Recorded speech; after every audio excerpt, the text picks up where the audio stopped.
The house loomed at the end of a narrow, forgotten road, hidden by a tangle of dark trees that seemed to whisper secrets to one another. The villagers called it Yurei no Waiao, the House of Spirits, and few dared to venture near. The Tanaka family, newcomers from Tokyo, didn't believe in ghost stories. Kenji Tanaka saw only opportunity. Sprawling land, an ancient home with bones still strong beneath its decay, and a future free from the city's suffocating grip. His wife Aiko, more hesitant, worried about the isolation, the way the locals muttered and looked away when she mentioned their address. But Haruka, their bright-eyed 6-year-old, loved it instantly. "It's like a fairy tale house," she squealed, running barefoot through the untamed garden, giggling among the weeds. Behind the house, half hidden by brambles and blackened vines, stood an ancient well. The stone was cracked, and the rope and bucket long since rotted away. Haruka lingered there longer than she should have, peering into the dark. That night, after they unpacked, the house seemed to breathe. Wooden floors groaned under unseen footsteps. Doors creaked open by themselves, and from the backyard came the first sound, a thin, broken sobbing floating up from the well like mist. Kenji sat up in bed, heart hammering. "You heard that, right?" he whispered. Aiko nodded, clutching the blankets. The sound was faint but unmistakable, a child's cry, buried deep and struggling to break free. "It's probably an animal," Kenji said too quickly. "Foxes make weird sounds at night." But his words felt brittle, hollow.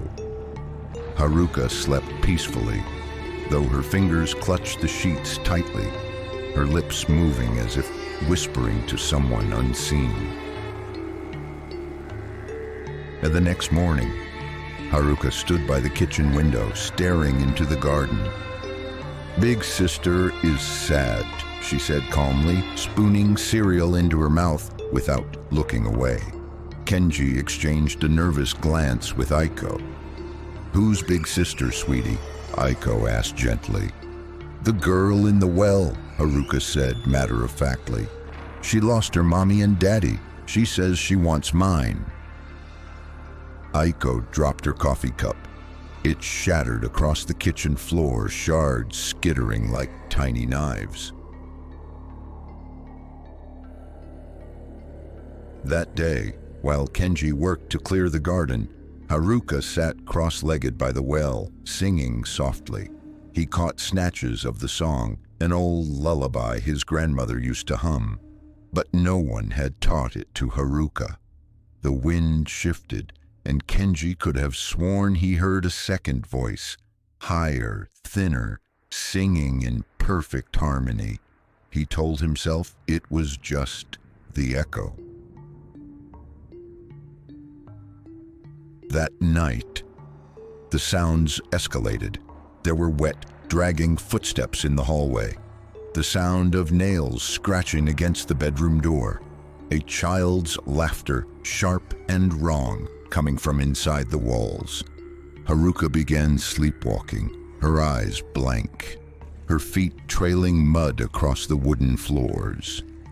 One night, Kenji found her in the living room, standing on the couch, her small hands pressed against the cracked mirror above the fireplace. Her reflection grinned widely, even though Haruka's own face was solemn.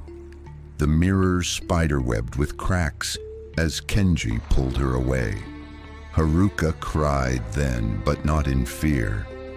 "You're hurting big sister," she sobbed. "She's my real family now." Kenji couldn't shake the image of Haruka's reflection smiling at him in the cracked mirror. It gnawed at him during the day, twisting his stomach into knots. He decided to visit the village alone. Maybe the locals knew something they hadn't shared. At the old tea house, under low, flickering lanterns, Kenji finally found an old woman willing to speak. She watched him carefully, her gnarled fingers tracing circles on the table. "The house chose you," she said, her voice barely more than a whisper. "It chooses families to replace what it lost." Kenji frowned. "Long ago, a woman lived there with her child." The old woman continued staring past him into the dark. Her husband shamed her, left her to rot in that house. The villagers shunned her, called her cursed. Winter came, cruel and merciless. With no food, no money, no hope, the woman carried her daughter to the well. She sang to the girl as they fell into the darkness together. They say, the old woman leaned closer, her breath sour. The mother died, but the child's soul remained. Hungry, Kenji swallowed hard. "She wants a new family," the woman whispered. "She waits until one comes close enough to take." That night, back at the house, things worsened. Aiko screamed from the bathroom. Kenji rushed in to find her staring into the mirror, her face bloodless. Across the fogged surface were dozens of tiny handprints, smeared as if from something wet and filthy. Haruka was nowhere near the bathroom. They found her outside, standing barefoot in the freezing rain, smiling up at the sky, her nightgown soaked and clinging to her thin frame. "We're almost ready," she said dreamily. "Big sister says soon we'll all be together. Forever." Kenji carried her inside, but she thrashed and kicked, shrieking in a voice that wasn't her own. The next morning, muddy footprints crisscrossed the walls and ceilings. Aiko begged Kenji to leave. "We have to take Haruka and get out of here," she cried. Kenji hesitated. Moving again would ruin them financially, and deep down, he felt a growing guilt, a feeling that leaving now would only anger whatever had latched onto their daughter. But that night, as he lay awake, listening to Haruka whispering to the dark corner of her room, he knew it was too late. They belonged to the house now. The dreams began. Kenji would dream of standing at the bottom of the well, the walls slick with blood. Above him, a pale face peered down, a mouthless grin stretching impossibly wide. Sometimes he would dream of drowning, tiny fingers wrapping around his ankles, pulling him into the black. He would wake gasping, nails dug into his own palms, deep enough to bleed. The breaking point came when Aiko found Haruka trying to dig into the floorboards with her bare hands, nails ripped and bleeding. "I'm making a way for her," Haruka said, smiling sweetly. "She can't come in unless we open the door." In a frenzy of desperation, Aiko packed bags, dragging Haruka toward the car, while Kenji tried to reason with her. But the moment they crossed the threshold, Haruka screamed like a wounded animal. The ground beneath them cracked with a deafening roar, as if something massive stirred deep below.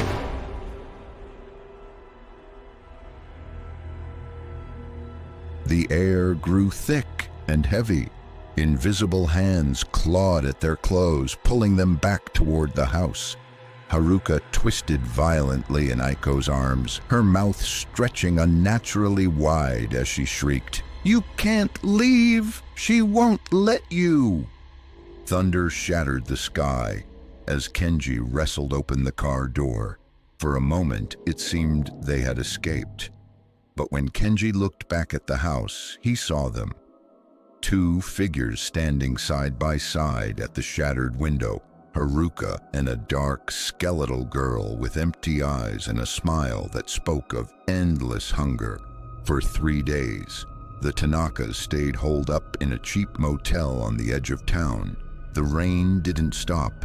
It hammered the roof like frantic fingers, day and night.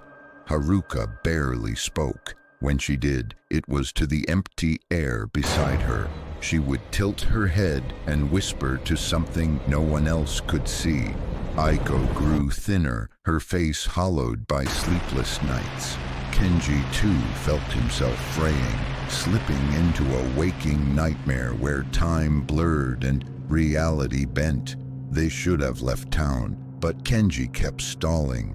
Some deep, irrational part of him believed that if they left, something worse would happen. Not just to Haruka, but to them all. On the fourth night, Haruka vanished. Kenji woke to Aiko's shriek, her side of the bed empty, the motel room door ajar, rain blowing in. They found small, muddy footprints leading away from the motel, back toward the woods, toward the house, toward the well. The drive through the storm felt endless. Trees leaned close, branches clawing at the car as if trying to hold them back.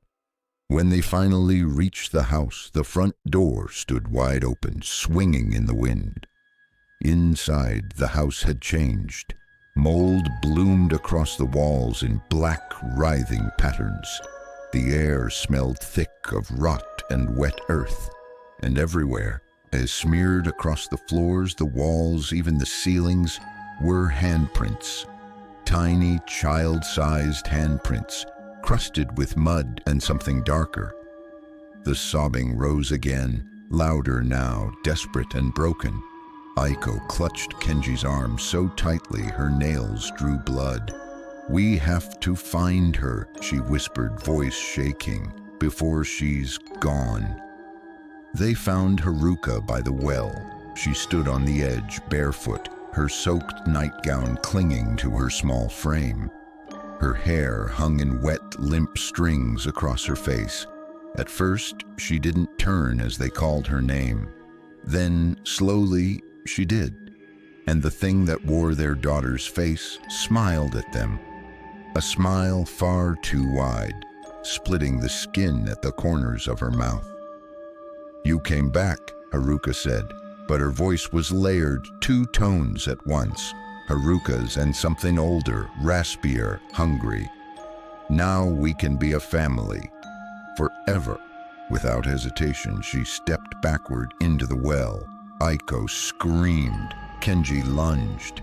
He caught Haruka's wrist at the last second, but something cold, unseen, clamped onto his own arm, trying to drag him down with her. He saw it then, really saw it. The thing in the well, a girl barely older than Haruka, her flesh pale and swollen, her empty eye sockets weeping black tears. She grinned up at him, her arms outstretched, mouthing soundless words. "Join us." Kenji pulled with all his strength, screaming for Aiko's help. Together they dragged Haruka up, inch by agonizing inch. The air around them thickened, the ground shaking as if the earth itself was trying to devour them. Finally, Haruka collapsed into their arms, limp and shivering.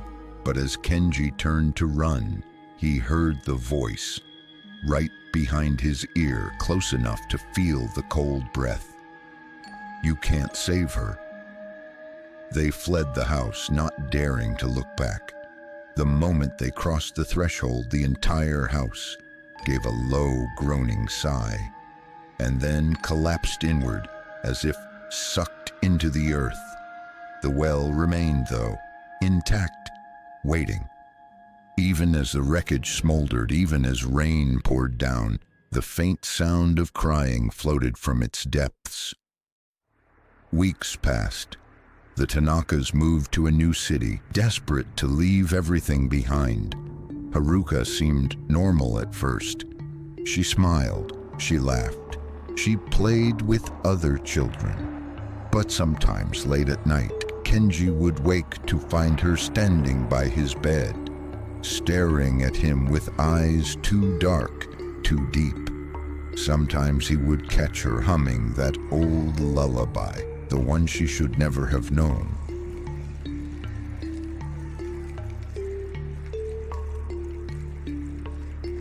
And sometimes, just sometimes, when Kenji looked in the mirror, he would see a second figure standing behind him, a small girl with empty eyes, smiling. At first, Kenji and Aiko told themselves it was just trauma. Haruka needed time, they all did. But deep down, they knew. Something had followed them. Something hadn't let go. Strange things began happening in the new apartment. Lights flickered even on clear days. Wet footprints appeared on the kitchen tiles, though no one had been outside. Mirrors fogged over with handprints from the inside. And Haruka changed. Subtly, at first, the way she stared too long at nothing. The way her smiles lingered a beat too long. Then came the drawings, dozens of them. Crude crayon scrawls of a house with a yawning black well behind it. Of a little girl standing beside another faceless figure. Of her new family with the real Kenji and Aiko, crossed out in furious red slashes, replaced by stick figures with black, gaping mouths. When Aiko found Haruka whispering to the shadows under her bed, she finally broke down and called for help. The priest arrived, an old man with a heavy face and wary eyes. He stepped into their home, made a sharp sign in the air, and immediately grimaced. "There is something old here," he said gravely, "something bound to the child." He prepared an ofuda, a sacred talisman, and tried to pin it above Haruka's bed. But the moment he touched the wall, he was flung across the room, crashing against the far wall with a sickening crack. Kenji rushed to help him, but the priest only shook his head weakly. "It doesn't want to leave," he gasped. "It can't leave. Not now." He looked at Kenji with bloodshot eyes. "You must take her back. Finish it, or she will become something else." That night, Kenji and Aiko faced the unthinkable. Take Haruka back to the ruins of that cursed house, to the well, to whatever was waiting. Maybe they could bargain. Maybe they could beg. Maybe it was the only way to save her soul. The drive was a nightmare. Haruka sat silently in the back seat, her face pale and expressionless. Sometimes she would giggle softly, staring out at the rain. Sometimes she would whisper things Kenji couldn't bear to hear. "She's waiting for you, Daddy. She says you can live with us too. You'll see. It's so warm down there." When they reached the ruins, the landscape had changed. The ground was torn open as if something massive had clawed its way to the surface. The well stood at the center, untouched, ancient, hungry. The rain ceased as they approached, replaced by a heavy, unnatural stillness. Haruka walked ahead of them, barefoot, leaving bloody footprints in the dirt. "Haruka, wait!" Aiko cried, but Haruka didn't even look back. She stood at the edge of the well, arms at her sides, head bowed. And from the darkness below, a voice floated up, soft, sweet, almost motherly. "Come home, my child." Kenji rushed forward, grabbing Haruka just as she stepped off the edge. The moment he touched her, the world shifted. The sky split open with a sound like tearing flesh. The ground heaved and buckled. From the well erupted a torrent of black water, gushing upward, carrying it dozens, no hundreds, of tiny pale hands, reaching, grasping. They latched onto Kenji, onto Aiko, onto Haruka, pulling them downward. Kenji fought with every ounce of strength he had, dragging Aiko and Haruka back toward the crumbling earth.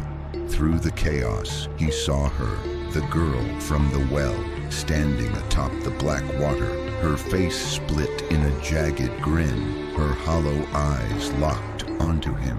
"One must stay," she hissed, "or all will drown." In that moment, Kenji understood. It wasn't Haruka they wanted. It was a soul, any soul, an offering. A trade. Trembling, Kenji turned to Aiko. "Take her," he gasped, shoving Haruka into her arms. "Run!" Aiko screamed, trying to pull him with her, but the hands dragged harder.